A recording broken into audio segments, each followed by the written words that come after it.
السلام علیکم۔ ایک گاؤں کے اسکول کی دیواروں کو بہت اچھے اور خوبصورت انداز سے رنگ و روغن کیا گیا، جس نے عمارت کو دل آویز بنا دیا۔ اسکول کے ہیڈ ماسٹر صاحب، جن کی دلچسپی اور کوششوں سے یہ سب کچھ ممکن ہوا، انہوں نے تمام طلباء کو ہدایت کی کہ اسکول کی صفائی اور خوبصورتی کا ہر ممکن دھیان رکھا جائے اور بیرونی دیواروں پر بے ڈھنگے نقش و نگار بنانے، لکیریں لگانے یا لکھائی کرنے سے اجتناب کیا جائے۔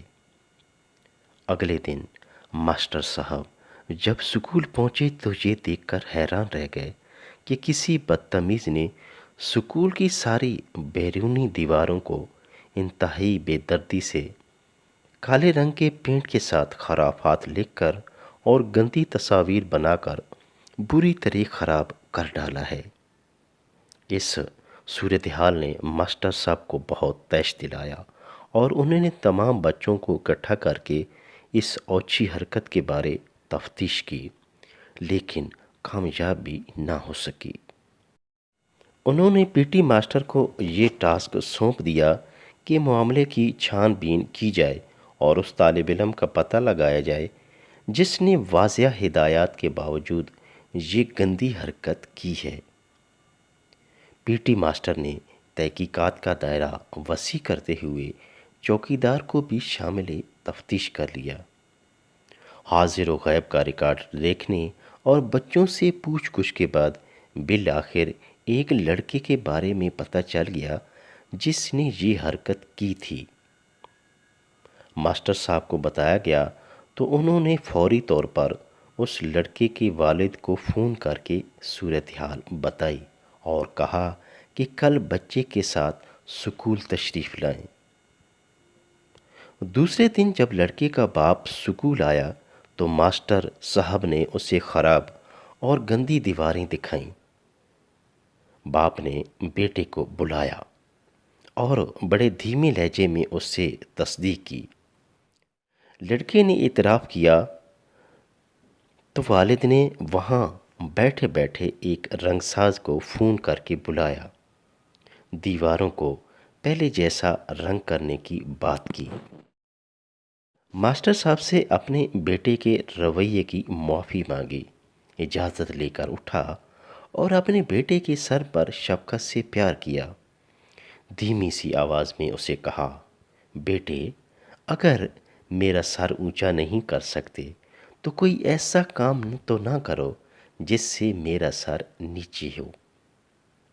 یہ کہتے ہوئے والد اسکول سے چلا گیا۔ والد کے جانے کے بعد لڑکے نے منہ اپنے دونوں ہاتھوں میں چھپا لیا اور سسکیاں لے لے کر رونے لگا۔ یہ دیکھ کر ہیڈ ماسٹر کو بہت حیرت ہوئی کہ لڑکے کے باپ نے کیا خوب نفسیاتی طریقہ اپنایا ہے اور اس کی چھوٹی سی بات نے جو کام کر دکھایا ہے، ویسا نتیجہ تو مار پیٹ سے بھی حاصل نہ ہو پاتا۔ ماسٹر صاحب کا غصہ اب ٹھنڈا ہو چکا تھا۔ انہوں نے آگے بڑھ کر بچے کے سر پر شفقت سے ہاتھ پھیرا اور پوچھا، بچے، تیرا باپ بہت شفیق، نرم دل اور محترم انسان ہے۔ اس نے تجھے کوئی خاص سرزنش بھی نہیں کی، پھر تجھے کس بات پر رونا آ رہا ہے؟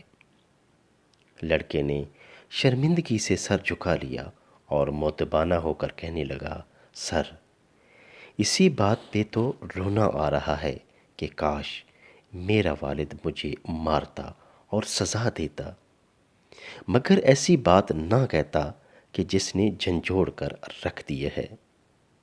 لڑکے نے ماسٹر صاحب سے معذرت کی، آئندہ ایسا نہ کرنے کی یقین دہانی کروائی اور اجازت لے کر چلا گیا۔ اس واقعہ کے بعد اس لاپرواہ بچے کے اندر ایسی مثبت تبدیلی آئی کہ وہ پڑھائی میں دلچسپی لینے لگا۔